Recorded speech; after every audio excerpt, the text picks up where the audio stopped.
We have some new data out from Decision Desk HQ showing that the split screen may actually be helping Donald Trump more than it is helping Joe Biden. I wanted to show you this presidential election prediction.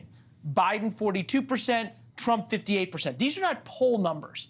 This is a statistical model that takes in donations, polling, trends, all sorts of information, the 2022 midterms, and spits out a prediction of the chance of Donald Trump winning, the chance of Joe Biden winning, the electoral map here in terms of the forecast from Decision Desk HQ. Biden 226, Trump 235, and toss-up is 93. When you take away the toss-ups, that's how you get to the potential win by Donald Trump. The predicted win, I should say. Battleground States prediction, predicted win by Donald Trump. 56% chance of winning Pennsylvania, 58 Wisconsin, Nevada 51%, Arizona 59%, Georgia a 63% chance of winning. That'd be a huge reversal from 2020. And Michigan, they give a slight lead to Joe Biden.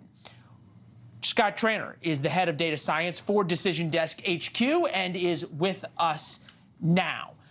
How is this, and we talked about it a little bit in the intro, different than a poll? Well, it takes into polling, but it also takes in, as you pointed out, FEC data, fundraising, demographics, historical trends, who won there in the past, all these things that are factual, objective data, and takes away the emotion and then makes what we have historically known to be an accurate prediction. It also moves up and down. We're going to get new data. We're going to get new polling.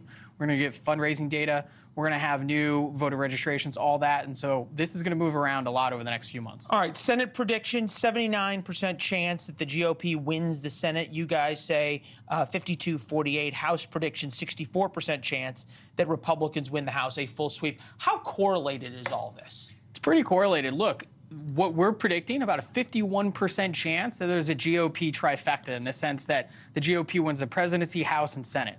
If Donald Trump wins the presidency, he's going to take a couple Senate seats with him. He's also going to take a couple of House seats with him, and that's where we think it goes. And that's why the model is all-encompassing. It takes into effect all these different trends. So we're going to see throughout the next 5 months, the model shift, right? Yeah. So if we put up the presidential prediction, it could be that it becomes a toss-up, 50-50. That doesn't necessarily mean they're polling at 50-50. This is Donald Trump, who I think would very much like to see these numbers, talking today about his situation. This is what he said. This is 5 weeks. 5 weeks I haven't been campaigning. One of his big complaints, although I took a big lead in the polls over the last few weeks, something's going on because I think the people of this country see that it's a rigged deal. Big complaint every day that he's outside, that he's in court rather than campaigning. Is part of the reason he's doing better, and this model is what it's at, is because Donald Trump is not out on the campaign trail every day? It could be. Here's what I do know for sure. Look, he's not out on the campaign trail. There's a lot of news out there, and he is still favored to win, especially not only at the top line, but you saw all of those battleground states. He has held a pretty steady lead there. Now, we're going to see what happens when there's a verdict. We looked at the model output today. We're going to look at it in a week or two. How do you model a conviction? Well, look, the conviction's going to change polling. It's going to change fundraising. It may change voter registration. Some of those things may take a little time to make it through the model, but we have a good reference point today, and we're going to know where it's at in a few weeks and a few months.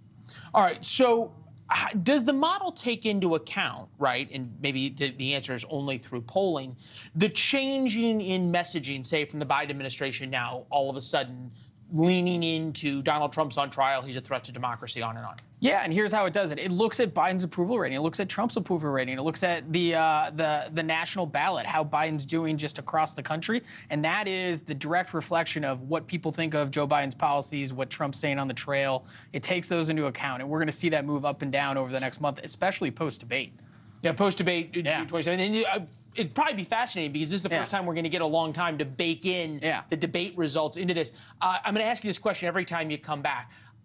You're a betting man. Yeah. That's what data does. Yeah. How confident are you in this? How much would you bet today out of $1,000 in your pocket? If the election were held today, I'd be betting $400 or $500 on Donald Trump, and I'd probably be betting $200 or $300 on the GOP winning the trifecta.